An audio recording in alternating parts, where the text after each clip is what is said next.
السلام علیکم ورحمۃ اللہ وبرکاتہ، اہلا وسہلا۔ آج کی کلاس میں ہم پڑھیں گے چھوٹا اور بڑا۔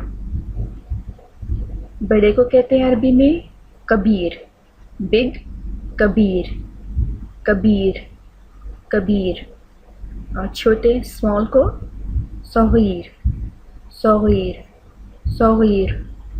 اگر ہم کہیں کہ دی بگیسٹ تو ہوگا الاکبر، الاکبر سے اللہ اکبر، اللہ سب سے بڑا ہے۔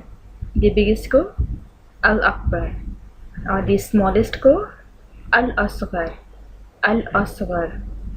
کبیر بگ، صغیر اسمال، کبیر صغیر، کبیر صغیر۔